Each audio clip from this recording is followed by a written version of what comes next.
Programang ito ay rated SPG, striktong patnubay at gabay ng magulang ang kailangan. Maaaring may masiselang tema, lengguwahe, karahasan, sexual, horror o droga na hindi angkop sa mga bata.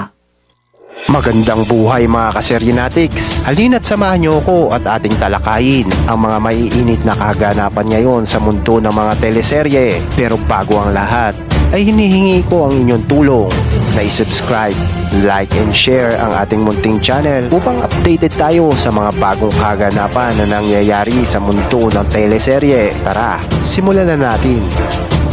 Nagsimula ang episode sa matinding tensyon sa pagitan ng pamilya ni Rosel, Belle at Tyrone matapos mabunyag ang huling sikreto na matagal nang itinatago. Unti-unting lumalabas ang katotohanan na ang lahat ng galit at paghihiganti ay nag-uugat sa maling akala at manipulasyon ng mga taong gustong sirain ang pamilya. Sa unang bahagi, makikitang labis ang pag-aalala ni Rosel nang malaman niya nga ang kondisyon ni Tyrone.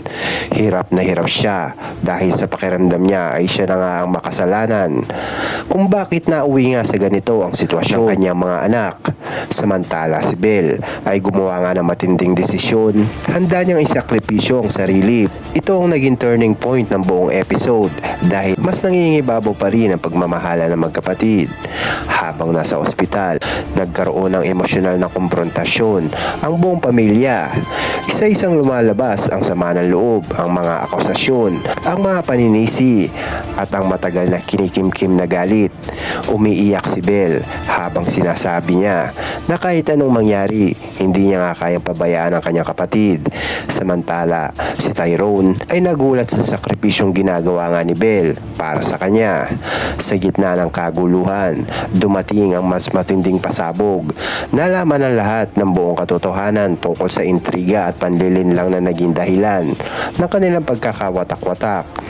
Ang mga dating kontrabida ay nabunyag at malinaw na ginamit lamang ang magkapatid para sirain niya ang pamilya.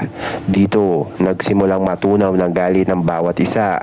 Lumapit si Tyrone kay Belle. Emosyonal na humingi nga ng tawad. Inamin niya na nadala lamang siya sa galit at maling impormasyon. Hindi niya inakalang darating din sa punto ang mismong kapatid niya ang magliligtas sa kanya.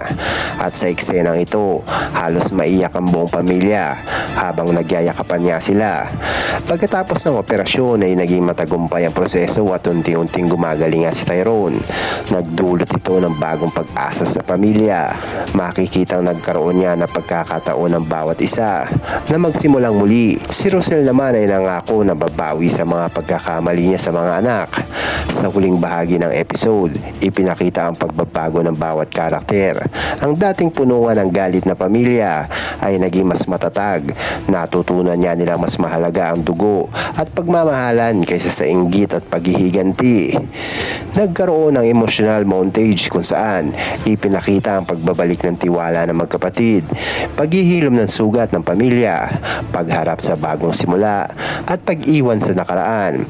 Sa pinakahuling eksena, magkakasama nga ang buong pamilya habang tahimik na nag-uusap. Doon, sinabi ni Rosel na kahit gaano nga sila nag-aaway, hindi kailanman mawawala ang pagiging pamilya. Sumagot naman si Belle na ang tunay na kapatid ay hindi kailanman sumusuko kahit gaano nga kasakit ang pinagdaanan. Nagtapos nga ang episode sa simbolikong eksena na pagkakaisa. Isang malinaw na pahiwatig na tapos na ang hidwaan at nagsisimula na ang bagong kabanata ng kanilang buhay.